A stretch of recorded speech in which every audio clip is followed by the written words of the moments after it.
Good afternoon, we are the Group 4. So our report today is all about assessment in arts. So assessment in arts or assessment in general primarily measures students' achievement in the arts while also evaluating the effectiveness of programs and teaching methods. So we have three kinds of assessment. We have the diagnostic, the formative, and summative. So the diagnostic one helps identify students' needs early, or it is used to identify students' prior knowledge, skills, and learning gaps. Examples of those are pre-tests and informal assessments. So the next, we have formative assessment. So it enhances learning during instruction. So when we say during, it is ongoing assessment used to monitor student learning and provide feedback during the learning process. So examples are quick checks, observations, and discussions. So for the last one, we have summative assessment. So tracks achievement and informs future program improvements. So assessment is used to evaluate students' learning at the end. So it's at the end of a unit, term, or year. So example of those assessments, summative assessments are unit tests, projects, and final exam. So for the objectives,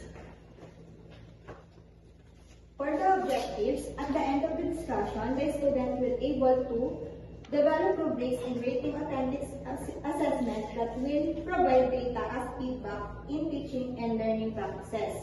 Design, select, organize, and use appropriate assessment technique to assess the extent of learners' mastery. What is the essence of assessment in art?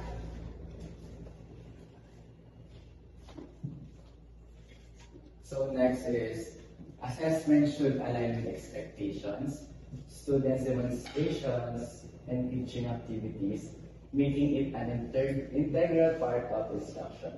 So in assessment, should align with expectation. So ang expectation tinutukoy dito is yung objectives. So dapat na ma-align yung objectives dun sa expectation ng activity.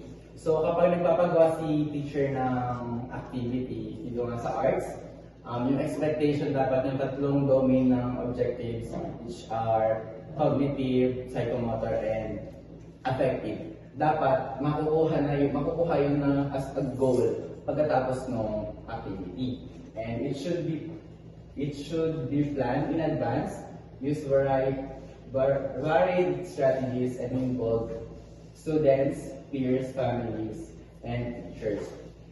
So yung activity dapat planado na siya bago pa lang magsimula si teacher. Kumbaga, hindi naman bawal.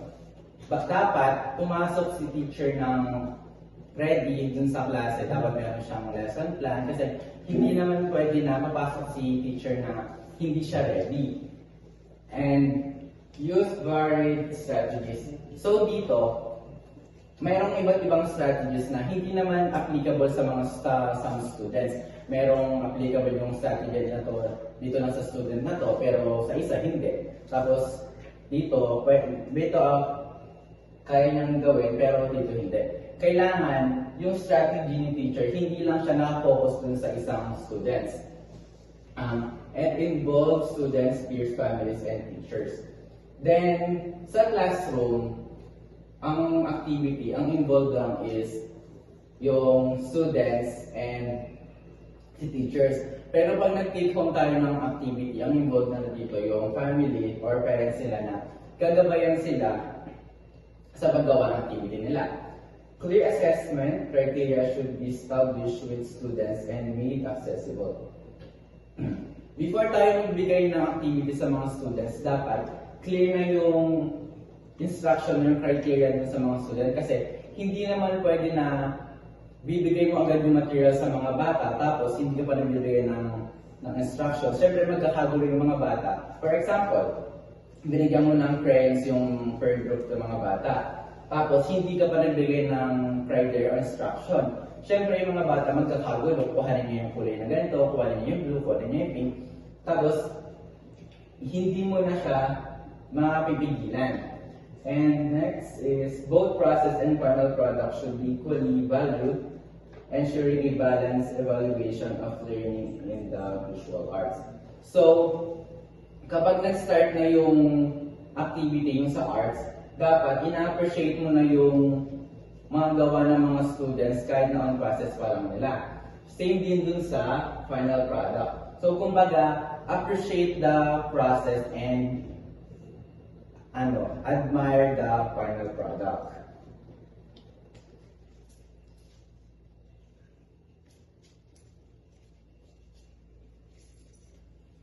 Is it student-oriented and teacher-directed? So dito, yung assessment dapat nakafocus siya sa students. Pero may gabay pa rin siya mula sa teacher. Ibig sabihin, yung teacher yung magtuturo at magbibigay ng instruction, pero yung students pa rin yung magsasagawa at magpapakita ng pagkatuto nila based sa instruction na binigay sa kanila. Does it support instruction and learning objectives? Dito, yung assessment, dapat nakakatulong siya and dapat connected siya sa objectives ng lesson. Kung ano man yung tinuro ng teacher, dapat sa assessment, mag-reflect siya and magtulungan para matutunan ng students yung mga layunin ng klase. How the criteria for assessment will made clear to all participants. Dapat malinaw sa lahat, sa students, sa teachers, and sa iba pa, kung paano sila susuriin. Yung mga pamasahe or criteria dapat naipaliwanag na siya bago pa man magsimula naipaliwanag na siya ng maayos bago pa man magsimula yung assessment para alam ng lahat kung ano ba yung mga dapat na asahan. Is it based on the arts expectations? Kung yung assessment is para sa arts, dapat naka-base din siya sa expectations or sa pamantayan na itinakda para sa subject na yon. Yung mga inaasahan sa art ay dapat malinaw and naiugnay siya sa kung ano yung tinuturo sa klase. Next one we have, is it ongoing? Pag sinabi bang ongoing, ano yung pumapasa sa isip natin? Siyempre, pag ongoing, nagpapa-assessment ka sa mga bata, kailangan nagpa-facilitate ka pa rin sa kanila kung tama ba yung ginagawa nila. Especially in arts, pag binigyan natin sila ng bond paper, ng crayons and pencil, dapat alam mo din or tinitignan mo pa din kung ano yung mga ginagawa ng bata. Kaya dun sinasabi kung papasok ba doon sa part na yun yung assessment. Tapos sa pangalawa, pang-anim, does it include the balance of formal and informal strategies? Meron kasi tayong dalawa, yung formal strategy, which is yung planado na magbibigay ng assessment, merong written exam sila, written test sila na ipapagawa mo sa kanila. And meron din informal, which is yung hindi naman planado. Halimbawa, yung mga bata, especially in elementary, di ba hindi naman natin agad makukuha yung objective natin? Hindi natin makukuha lahat yan ng ganun-ganun lang. Sometimes kasi yung mga bata, dahil nag-i-enjoy sila, hindi natin makuha o hindi natin maipalabas kung ano talaga yung gusto natin makuha sa kanila. And then tendency, mas gagawa tayo ng mga activities and assessment para mas mabigay nila sa atin kung ano ba yung layunin na kinukuha natin within that day. Tapos, does it focus on product and process? Gaya na ng sinabi ko kanina, hindi lang tayo mag-focus sa product. Halimbawa, nagbigay tayo ng assessment through painting or slogan making, ganyan-ganyan. Hindi lang tayo din mag-focus na nakapagbigay na sila ng output, nakapagpasa sila, but also dun sa process kung paano nila ginagawa yun. Siyempre, kailangan natin i-assess kung naging creative ba sila sa paggawa nila, naging tahimik ba the whole time, tapos may nakaayon ba sa criteria na binigay natin. Tapos, does it provide opportunities for students to revise or change their work? Kaya nga, di ba, minsan sinasabi sa atin, binibigyan pa tayo ng palugit. Nang sa gayon, makapagdagdag pa tayo ng idadagdag natin sa mga gawa natin. Para naman, halimbawa, sinabi ng teacher na, maganda may ganito. So, makakapag-isip pa yung mga bata na, pwede ko palang dagdagan pa ng ganito, pwede ko palang i-add sa taas yung ganito. So, nagkakaroon ng opportunity yung mga students na magdagdag sa trabaho nila or yung mga unnecessary dun sa ginawa nila, pwede nilang tanggalin or i-revise. Now, assessment measure up, so it's all about evaluating like quizzes, this projects and discussion. Now let's proceed that it's responsive to different types of knowledge. So, as a future educator, elementary students have a varying levels of knowledge and different subjects. So like, may mga kanya-kanya tayong style kung paano natin ituro ang isang topic. Those respond to expanded notions of intelligence and creativity. So, dito naman is as a parang dito pa lang makikita natin kung how to creative pagtuturo natin para ma-encourage natin mga estudyante natin. So, parang tuturo tayo, parang maliban sa nag-base tayo sa ating lesson or doon sa discussion na ginagawa natin, kailangan maging creative tayo to encourage student and teacher para makikita doon kung paano magiging student-teacher yung pagtuturo natin. So, let's proceed. Let's take into account pre-assessment information. So, dito naman is parang hindi lang siya nakapokus sa isang type ng knowledge. And like memorizations, but also practical knowledge, social emotional knowledge, and conceptual knowledge. So, parang dito pa lang, like, papasok na dito yung mga problem-solving skills, critical thinking, and creative approach. So let's proceed. And dito din nakakaandin siya as yung applying teaching elementary student is incorporate diverse activities and encourage creative and use open-ended tasks. And dito din is parang sinasabi din dito na before teaching yung concept need na malaman daw kung yung estudyante ba is alam na yung mga dinidiscuss natin.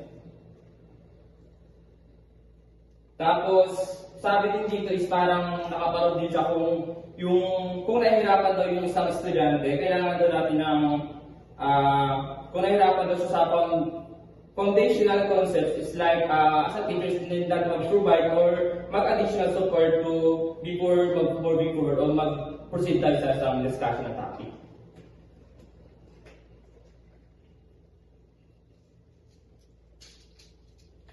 Next, pang-apat, is it equitable for all participants? So, ibig sabihin nito, yung pang-assessment na ginawa natin is pantay-pantay ba siya sa lahat ng mga learners natin or mga student natin. Kasi meron tayong tinatawag na diverse learners. Ibig sabihin nun is meron pagkakaiba-iba yung mga estudyante. Meron mga fast learners, meron mga slow learners. So, dito, sinasabi niya, equitable ba yung mga yun, yung assessment na ginawa mo? And kasama nun dito is yung pagiging hindi bias. Kasi hindi maiwasan yung mga, lalo na sa elementary students, yung mga magkaroon ng paborito yung isang teacher. So, ibig sabihin nun, sinasabi dito na kapag meron ka na dapat hindi ka maging bias, na parang paborito mo siya, hindi ibig sabihin nun is mas pakaburan mo siya sa mga assessment na ginagawa natin or gagawin na mo bilang isang future educator. So next, does it responsive to collaborative and cooperative learning? Ibig sabihin nito, as we all know naman na collaborative, ito yung pumapasok dito yung mga groupings na ginagawa natin. Assessment kasi hindi lang siya patungkol sa mga written exams na sasagutan ng mga estudyante. At kabilang din yung mga assessment, yung mga groupings na ginagawa natin sa loob ng klase. So dito, sa assessment, sinasabi niya na yung mga assessment na ginagawa natin, like for example sa DLP, di ba? Kapag gumagawa tayo ng DLP, marami tayong assessment na, or maraming assessment, ibang uri ng assessment tayong ginagawa. Hindi lang siya nagpo-focus sa individual. Meron din dapat siyang group activity kasi hindi lahat ng estudyante is nag-excel pagdating sa individual kasi meron mga student na mahihiyain kaya lumalabas yung galing nila pagdating doon sa group activity. Kaya hindi nawawala sa assessment yung collaborative learning o cooperative learning. Next, does it measure students' individual growth rather than comparing them to each other? So, naranasan nyo na ba yung i-compare, yung kunwari mag-assessment tayo or magkaroon tayo ng quiz na tapos after nun, i-compare natin yung nakuha natin exam pagdating sa mga kaibigan natin or mga classmate natin. So dito, tinuturo na mas paboran yung individual growth. Ibig sabihin nito, para mag-focus ka sa sarili mo, para huwag mong pansinin kung ano man yung pag-unlad ng mga kasama mo. Kasi hindi ito competition na, kaya diba sa mga ngayon, sa matatag curriculum, hindi nawala na yung mga rank 1, rank 2, rank 3. Kasi wala na siya, nagkaroon na lang ng mga honor, high honor, and highest honor. Kasi iniiwasan na yung mga estudyante is makompare nila yung assessment nila or yung nakatutunan nila sa loob ng klase sa kanilang mga klase or mga kaibigan. Last, are the assessment tools easily understood and well-ordered? Ibig sabihin nito, sa assessment kasi kailangan dito, madali siyang maintindihan, lalo na sa mga elementary na tuturuan natin in the future. Kailangan kapag nagbigay ka ng assessment, malinaw siya sa mga estudyante mo, hindi yung magkaroon pa sila ng, kapag binigay mo na yung assessment, marami pa silang katanungan sa mga sarili nila, kasi nga, hindi nila naiintindihan yung instruction na binigay mo. Kailangan dito, kapag nagbigay ka ng instruction, naintindihan siya at madali lang siyang intindihin, hindi yung mga wordings na gagamitin mo sa direction, hindi siya parang pang-college lang. Kasi lagi natin isipin, yung magtuturuan natin in the future is mga elementary.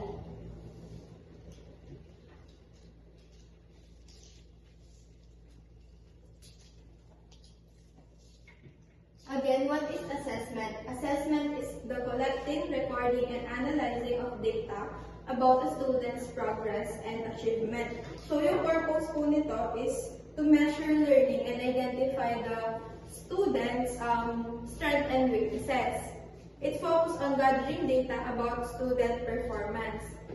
Assessment can be done through formal and informal. Formal is yung mga structured tests, exam, while yung informal naman, which are observation or performance activity. So sa assessment, gaya na nasabi kanina, we have 3 types, which is the diagnostic, formative, and summative assessment. Next is evaluation. Evaluation is the ongoing process of making judgment or decision based on the interpretation of data. Sabi dito, the purpose is to interpret assessment result to determine effectiveness and make decision. Dito madetermine kung na-meet ba yung standard or yung objectives ng buong lesson or buong topic.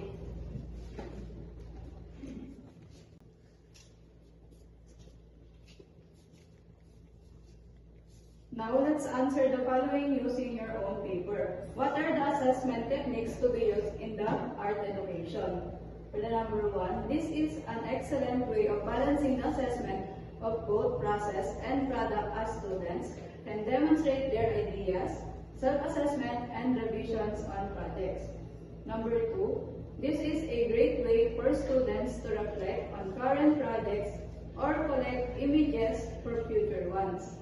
Number 3, this form of assessment combines new learning on a topic and assessment into one simultaneous experience. Number 4, a wide variety of tests can be used to assess students' learning in the visual arts, as they can be used to assess cognitive skills. Number 5, group discussion can be useful in assessing oral responses to work of art. For the number 6, this can be done by the student, self-critic, by his, her peers, or by the teachers in the written or oral public or private form. They can be conducted mid-project or at the end, but should always be positive in tone, noting what was done well and what can be improved on. For the number 7, art-making students must be given opportunities to reflect on their own work and assess whether or not it's achieved the criteria of the project and or their own personal goals. For the last one, this can be conducted between students and teachers or may be expanded to include peers or parents. Students should be encouraged to verbalize their experiences, and analyze the result of their work. They can be centered on one project or a number of works in portfolio. So here you can choose the word from the box and try to answer on your paper. So we have portfolio, tests, self-assessment, sketchbooks, visual journals, writings, conferences and interviews, student demonstration, group discussion, exhibitions and display, integrated performance, critics, visuals, and journals. Are you all done, class? And that's for today. Thank you so much.